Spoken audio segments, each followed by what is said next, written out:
Hello friends, स्वागत है आप सभी का रवि सर यूके वाले में। आज की वीडियो लेके आए हम उत्तराखंड के भूगोल की, जिसमें हम अलकनंदा नदी उपतंत्र पढ़ने वाले हैं।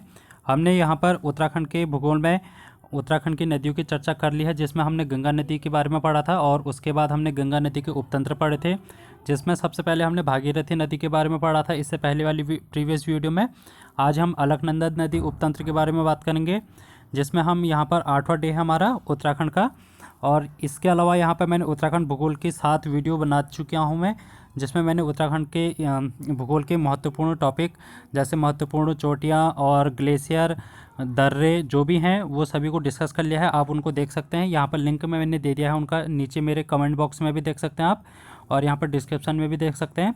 अगर आप यहाँ पर समूह या फिर ग्राम विकास अधिकारी जैसे सभी एग्ज़ाम की तैयारी कर रहे हैं उत्तराखंड एसएससी की, तो आप ये वीडियो को देख के आप अपना एग्ज़ाम दे सकते हैं।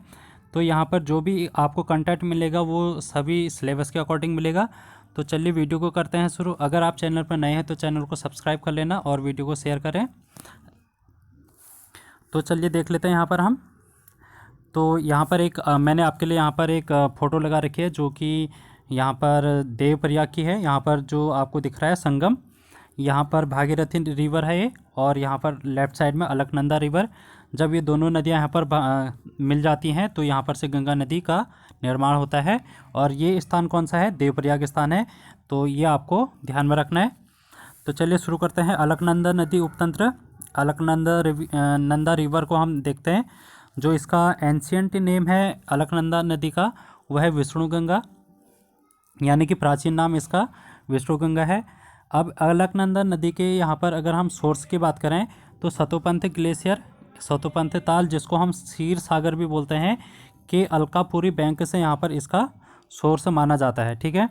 अलकनंदा नदी जल प्रवाह की दृष्टि से राज्य की प्रमुख नदी है, क्योंकि ये सबसे बड़ी नदी है उत्तराखंड की जल क्षमता की दृष्टि से। ठीक है, तो इसलिए ये प्रमुख नदी कहलाती है उत्तराखंड की।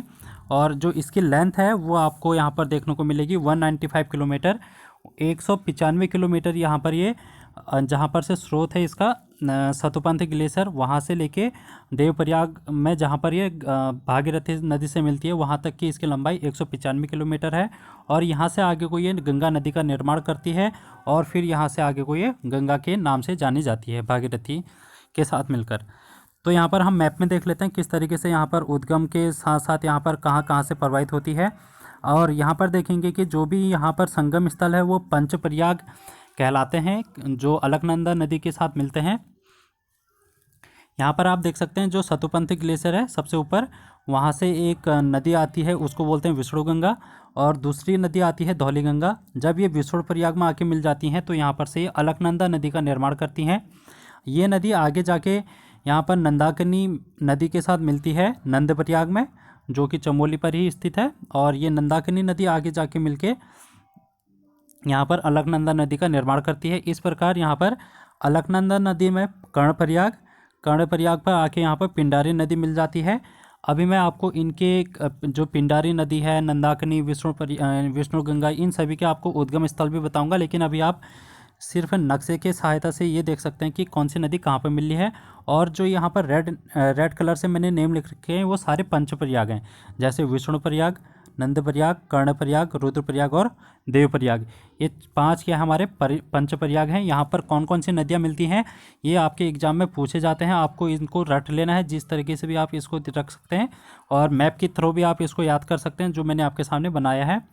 इसके बाद हम रुद्रप्रयाग में आते हैं।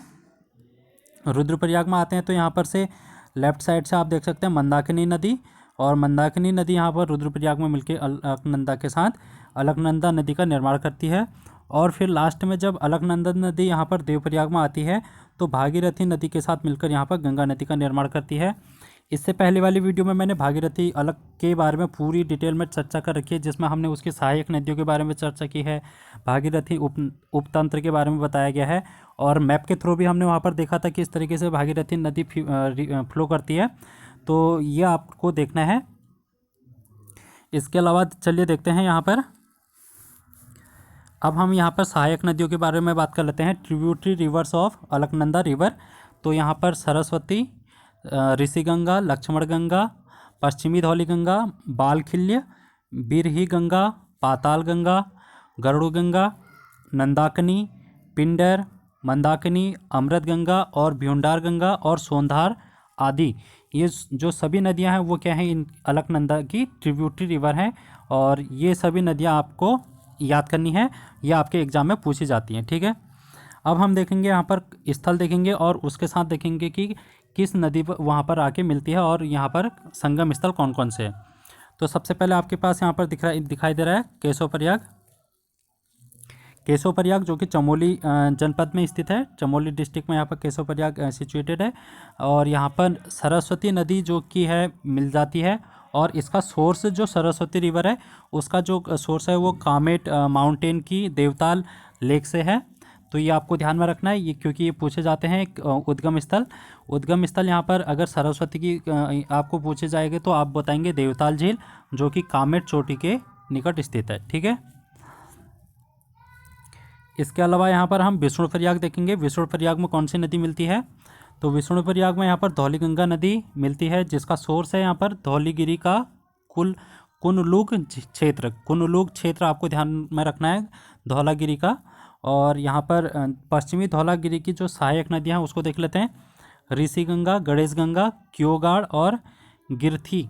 यहाँ पर इसकी सहायक नदियाँ किसकी ये है पश्चिमी गंगा की ट्रिब्यूटरी रिवर्स हैं। कौन कौन सी, ऋषि गंगा है, गणेश गंगा, क्योगाड़ और गिरथी। अगला देखते हैं यहाँ पर बद्रीनाथ, जो कि बद्रीनाथ मंदिर आपको याद होगा सबसे फेमस है उत्तराखंड का। तो ये चमोली डिस्ट्रिक्ट में है और यहाँ पर ऋषि गंगा जो कि है पश्चिमी धौली गंगा की सहायक नदी थी, ऋषि गंगा नदी, वो यहाँ पर आके मिल जाती है। और आगे को यहाँ पर ये अगर इसके सोर्स की बात करेंगे तो ये एक नीलकंठ पर्वत यानी कि नीलकंठ माउंटेन से ये आपको इसका सोर्स माना जाता है। अगला देखेंगे यहाँ पर गोविंद घाट। गोविंद घाट जो है लक्ष्मण गंगा नदी यहाँ पर आके मिल जाती है और इसका जो सोर्स है वो हेमकुंड के पास से इसका सोर्स माना जाता है गोविंद घाट यहाँ पर लक्ष्मण गंगा का। अगला है यहाँ पर नंदप्रयाग। नंदप्रयाग में नंदाकिनी नदी मिलती है और इसका जो सोर्स है वो है त्रिशूल पर्वत के पास स्थित नंदा घूंघटी नामक स्थल से। नंदा घूंघटी नामक स्थल यहाँ पर इम्पोर्टेंट है क्योंकि यहाँ पर से नंदाकिनी नदी मिलती है, तो इसलिए आपको यहाँ पर क्वेश्चन एज इट इज़ मिलेगा कि नंदा घूंघटी नामक स्थल से कौन सी नदी प्रवाहित होती है, तो हम उसका आंसर करेंगे नंदाकिनी नदी। ठीक है, अगला क्वेश्चन अगला है यहाँ पर कर्णप्रयाग। कर्णप्रयाग जो कि यहाँ पर पिंडारी नदी मिलती है और पिंडारी नदी जो है उसका जो सोर्स है वो है यहाँ पर पिंडारी ग्लेशियर जो कि बागेश्वर डिस्ट्रिक्ट में है। और यहाँ पर अगर आप देखेंगे पिंडारी नदी की ट्रिब्यूटरी रिवर कौन सी है, आटागाड रिवर। और पिंडारी का अन्य नाम यहाँ पर कर्णगंगा के नाम से भी यहाँ पर पिंडारी नदी को जाना जाता है। अब रुद्रप्रयाग में देखेंगे, रुद्रप्रयाग में कौन सी नदी मिलती है, तो यहाँ पर मंदाकिनी नदी मिलती है और इसका जो सोर्स है वो केदारनाथ के पास मंदराचल श्रेणी से है। मंदराचल श्रेणी यहाँ पर है माउंटेन्स की और वहीं से यहाँ पर से मंदाकिनी रिवर का सोर्स माना जाता है। अब यहाँ पर देखेंगे मंदाकिनी के बारे में कुछ इंपॉर्टेंट चीज़ें। जो मंदाकिनी रिवर है वो अलकनंदा की सबसे बड़ी ट्रिब्यूटरी रिवर है, ये आपको ध्यान में रखना है कि अलकनंदा की सबसे बड़ी ट्रिब्यूटरी रिवर कौन सी है, तो मंदाकिनी रिवर। और यहाँ पर इसकी जो और ट्रिब्यूटरी रिवर हैं उनमें है मधुगंगा, वासुकी या फिर सोनगंगा। तो वासुकी सोनगंगा एक ही है जो कि अलग अलग नाम से जानी जाती है और मधुगंगा इसकी सहायक नदियाँ हैं। किसकी हैं ये सहायक नदियाँ, नंदाकिनी की हैं सहायक नदी। ठीक है, मंदाकिनी की। अब यहाँ पर देखेंगे देवप्रयाग। देवप्रयाग में यहाँ पर आपको पता ही है अलकनंदा और भागीरथी का संगम होता है, ये मैंने आपको अभी फ़ोटो में भी दिखाया था। इसके अलावा यहाँ पर भागीरथी के बारे में अगर आपको डिटेल में पढ़ना है तो इसके प्रीवियस वाले लेक्चर से आप देख सकते हैं, वहाँ पर मैंने भागीरथी के बारे में पूरी जानकारी दी है। और इसके अलावा देखते हैं यहाँ पर अलकनंदा के बारे में। जल क्षमता के आधार पर अलकनंदा नदी उत्तराखंड की सबसे बड़ी नदी है। तो ठीक है, यहाँ पर कैपेसिटी अगर हम वाटर कैपेसिटी के अगर अकॉर्डिंग देखेंगे तो अलकनंदा नदी जो है वो है सबसे बड़ी। अगला है यहाँ पर अलकनंदा नदी का प्रवाह 3 जिलों में होता है जो कि चमोली, रुद्रप्रयाग और पौड़ी गढ़वाल में होता है। तो ये था अलकनंदा के बारे में संपूर्ण जानकारी जो कि आपने इस वीडियो के माध्यम से देखा। तो चलिए थैंक यू, आज की वीडियो में इतना ही। अगली वीडियो में फिर से मिलेंगे तो कुछ और इम्पोर्टेंट टॉपिक लेकर, जिसमें हम नयार नदी का उपतंत्र पढ़ेंगे और उत्तराखंड के भूगोल को और आगे को बढ़ाएंगे। तो चैनल को ज़रूर सब्सक्राइब कर लें अगर वीडियो और शेयर करें वीडियो को। Thank you so much.